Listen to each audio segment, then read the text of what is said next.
Bab 1358. Tidak hanya menentukan kemenangan dan kekalahan, tetapi juga hidup dan mati. Apa hal terindah dalam hidup? Tentu saja, melakukan apa yang disuka dengan orang yang dicintai.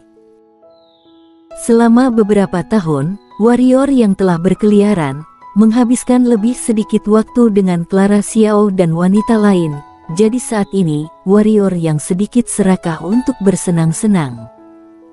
Sudah lama dia tidak melakukan ini. Hari berikutnya, di tempat tidur, warrior yang perlahan membuka matanya dan berkata dengan lembut, "Aku benar-benar tertidur." Tidur.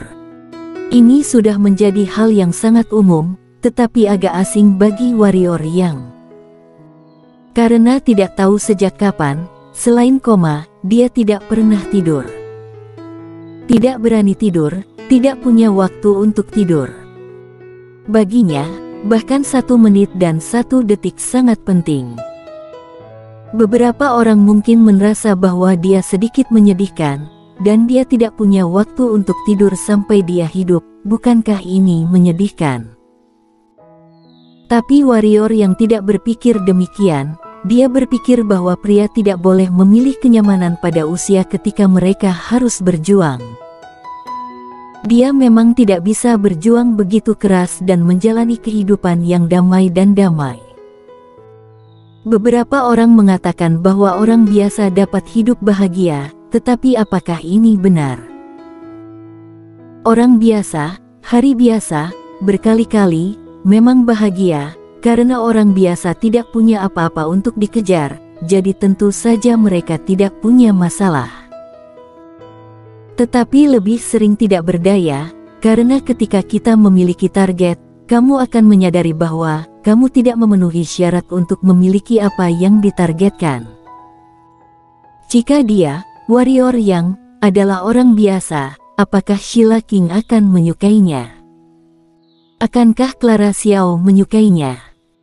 Akankah orang-orang Liga Pedang seperti Lian Ye dan Zheno Dugu mengikutinya? Mengambil langkah mundur, Sheila King dan Clara Xiao dan wanita lain bahkan memandangnya, tetapi apakah dia memenuhi syarat untuk memilikinya? Apakah dia mampu melindungi mereka? Jangan katakan bahwa wanita itu realistis, mereka mengejar orang-orang hebat, ini adalah hal yang sangat normal.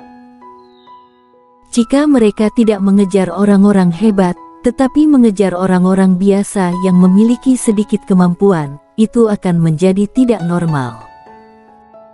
Sama seperti seorang pria, seorang wanita cantik dan seorang wanita jelek di depanmu, mana yang akan kamu pilih? Seringkali, pria lebih realistis daripada wanita. Dia, warrior yang, memang sedikit lelah sekarang, tetapi dia memiliki sesuatu yang tidak dimiliki banyak orang. Jika berkorban, akan mendapatkan hasil, dan jika mendapatkan hasil, harus rela berkorban. Ketika dia masih muda, kepribadiannya menjadi ekstrim dan dia tidak mempercayai orang, tetapi dia tidak bodoh. Sebaliknya, kehidupan di bawah membuatnya tahu lebih banyak daripada beberapa orang. Lebih baik menjalani hidup yang lelah daripada hidup tanpa martabat. Lelah atau tidak bermartabat, ia tetap memilih lelah. Pada saat ini, suara rendah tiba-tiba datang dari lengannya. Warrior yang menarik kembali pikirannya dan melihat ke bawah, Clara Xiao memegang pinggangnya dengan kedua tangan, dan kepalanya dengan lembut menggosok dadanya. Warrior yang tersenyum sedikit, dan dengan lembut membelai punggung Clara Xiao yang halus dan lembut dengan tangannya. Dia tidak membangunkan Clara Xiao, karena dia tahu bahwa bukan hanya dia juga khawatir Clara Xiao belum tidur nyenyak selama beberapa waktu lama. Setelah waktu yang lama, Clara Xiao tiba-tiba membuka matanya, dan dia menatap warrior yang sedang mengawasinya saat ini. Melihat Clara Xiao bangun, warrior yang tersenyum dan berkata, "Sudah sadar?" Clara Xiao mengangguk sedikit. Warrior yang mencium bibir merahnya dengan ringan dan berkata sambil tersenyum, "Kalau begitu bangunlah." Clara Xiao memandang warrior yang sebentar, lalu berkata, "Tidur sebentar." Setelah berbicara, dia tiba-tiba memeluk leher warrior yang dan menciumnya. Warrior yang 3 kutub di matahari. Pada siang hari, keduanya meninggalkan ruangan. Di aula, Bendiko Xiao dan Liana Xiao duduk pertama di aula, dan warrior yang dan Clara Xiao duduk di sebelah kanan Bendiko Xiao. Di aula utama adalah siswa perguruan Rusa Putih dan beberapa tetua dari perguruan. Mata para siswa perguruan Rusa Putih di lapangan semua tertuju pada warrior yang dengan sedikit fanatisme di mata mereka. Ketika mantan fraksi jahat dan 4 keluarga besar menyerang, meski tidak ikut berperang, mereka melihat dengan mata kepala sendiri saat warrior yang membantai fraksi jahat dan pasukan lainnya. Mereka yang membuat mereka perlu melihat ke atas, tetapi di depan warrior yang mereka bahkan tidak memiliki kekuatan untuk melawan. Tidak memiliki rasa iri, hanya memiliki rasa kagum. Secara umum, banyak orang akan cemburu pada orang yang lebih baik dari dirinya sendiri, tetapi ketika pihak lain terlalu banyak dari satu orang, dia tidak akan cemburu. Kecemburuan juga tergantung pada orang. Di aula, mata Bendiko Xiao juga tertuju pada warrior yang menatap warrior yang Bendiko Xiao memiliki sedikit kelegaan di matanya. Kekuatan warrior yang jauh lebih kuat dari sebelumnya. Untungnya sifat warrior yang tidak berubah karena bertambahnya kekuatan. Misalnya, warrior yang masih menghormati dia dan Liana Xiao seperti biasa, seperti generasi muda memperlakukan yang lebih tua. Ini secara alami adalah hal yang biasa di masa lalu, tetapi sekarang, kekuatan warrior yang telah mencapai eksistensi yang perlu mereka hormati, tetapi warrior yang masih mengaitkannya dengan Liana Xiao menghormatinya sebagai seorang penatua, dia bisa merasakan bahwa rasa hormat warrior yang untuknya dan Liana Xiao tidak dibuat-buat sama sekali. Warrior yang masih warrior yang dulu.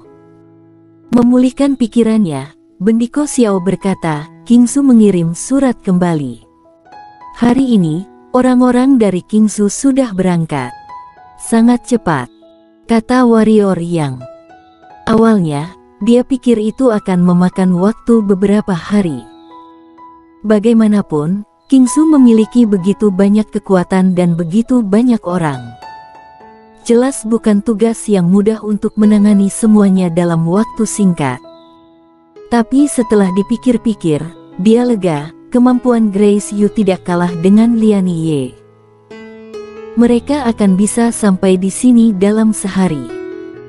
Bendiko Xiao berkata, "Orang-orang kita juga sudah siap." Warrior yang mengangguk dan berkata, "Begitu orang-orang dari Kingsu tiba, kita akan pergi." Tapi kekuatan setengah suci mereka rendah, dan mereka meninggalkan dunia spiritual. "Aku khawatir sulit untuk bertahan hidup," kata Bendiko Xiao. Warrior yang berkata, "Tidak apa, seseorang di luar dunia spiritual akan menjemput orang-orang yang kamu bawa dari benua itu." Bendiko Xiao bertanya. Warrior yang mengangguk, dia takut terjadi sesuatu pada dunia spiritual sebelumnya, jadi dia mengambil langkah terlebih dahulu dan datang ke dunia spiritual. Orang-orang dari Liga Pedang berada di belakangnya, tetapi sehari yang lalu, orang-orang dari Liga Pedang juga keluar dari dunia spiritual, tetapi warrior yang tidak mengecewakan mereka, dan tetap membiarkan mereka bersembunyi. Kapal awan alam kehampaan sendiri juga memiliki fungsi siluman, sehingga sesampainya di planet ini tidak mengganggu Guardian benua. Adapun mengapa ini dilakukan, tentu saja mengejutkan Guardian. Tapi sekarang, dia belum memutuskan untuk berperang dengan Guardian untuk saat ini, tetapi akan membawa orang pergi terlebih dahulu. Beberapa orang akan mengatakan bahwa orang-orang seperti perguruan rusa putih dan Kingzu adalah beban baginya, warrior yang, karena tanpa orang-orang ini, dengan kekuatan warrior yang, ia akan sepenuhnya tidak perlu khawatir tentang Guardian. Tapi warrior yang tidak berpikir demikian, kalian harus tahu bahwa ketika dia masih lemah, kekuatan perkumpulan pedang kuno, perguruan lautan awan, dan perguruan rusa putih dia tidak pernah dianggap sebagai beban. Terutama perkumpulan pedang kuno dan perguruan rusa putih, di mana perkumpulan pedang kuno mengorbankan Wu Chen untuknya, dan perguruan-perguruan rusa putih lebih banyak karena dia sampai di tempatnya sekarang. Sekarang kekuatannya menjadi lebih kuat, jika sekarang ia menganggap perkumpulan pedang kuno dan perguruan rusa putih sebagai beban, bukankah warrior yang tidak layak disebut sebagai manusia? Jika kaya, jangan lupa satu sama lain.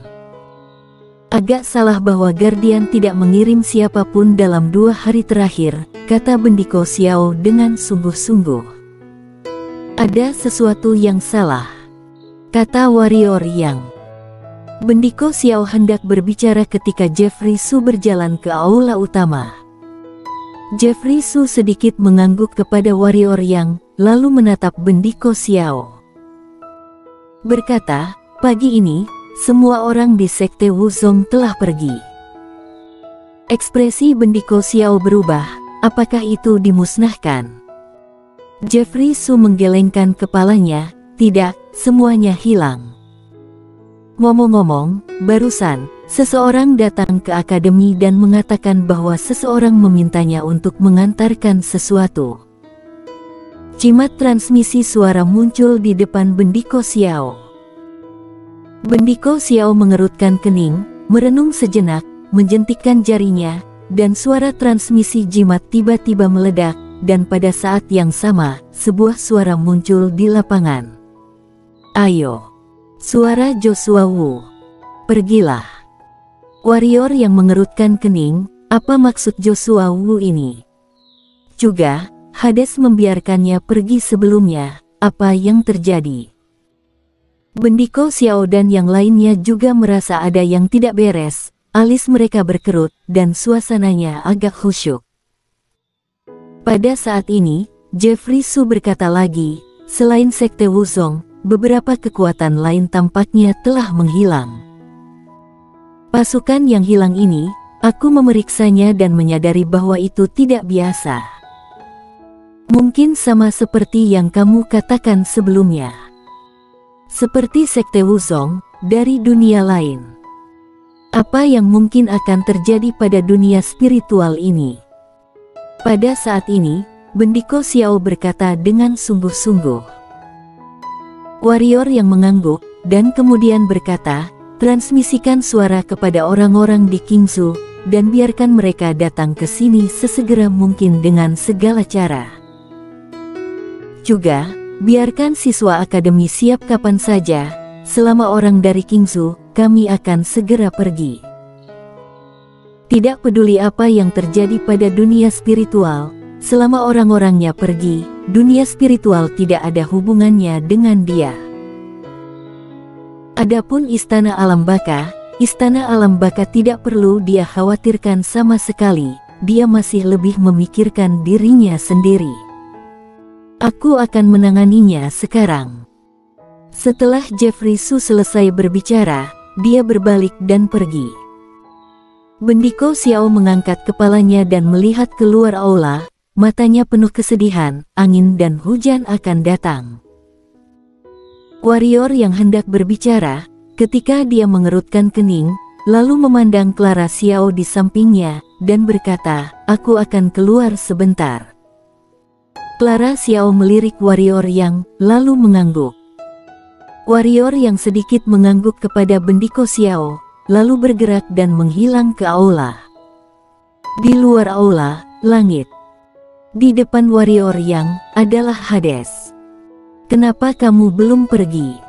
Hades bertanya dengan cemberut. Warrior yang berkata, orang-orangku belum tiba, mereka dapat dievakuasi besok atau lusa. Hades terdiam sejenak, lalu berkata, "Tidak bisakah kamu menyerah pada orang-orang itu?" Warrior yang menggelengkan kepalanya. "Kalau begitu lakukan secepat mungkin." Setelah Hades selesai berbicara, dia hendak pergi, tetapi dihalangi oleh warrior yang menatap langsung ke Hades. "Tidak bisakah kamu benar-benar memberitahuku? Jika kamu benar-benar tidak bisa, aku tidak akan memaksanya." Hades terdiam, dan setelah beberapa saat, dia masih tidak berbicara. Pada saat ini, warrior yang berkata, "Karena kamu tidak ingin mengatakannya, lupakan saja." Dia tahu bahwa Hades tidak akan puas dengannya jika dia bisa. Tapi Hades tidak mengatakannya, pasti ada beberapa kesulitan atau kekhawatiran. Pada saat ini, Hades menatap ke langit. Setelah waktu yang lama, matanya berangsur-angsur menjadi dingin, dan dia akan berbicara. Ledakan. Pada saat ini, ruang langit tiba-tiba memecahkan lubang besar, dan kemudian tawa keras datang darinya. "Sudah lama aku mendengar bahwa semua yang mulia di istana alam baka tidak ada bandingannya. Mereka mencari kesenangan di malam berikutnya. Mereka ingin meminta nasihat kepada yang mulia. Tentu saja, ini adalah keputusan hidup dan kematian." Yixun Huan, peringkat ketiga di dunia spiritual rank of martial dan 26 di Dragon Ranking. Di samping warrior yang, Hades menatap langit sebentar, lalu berkata, "Orang-orang itu mulai menembak." Bersambung.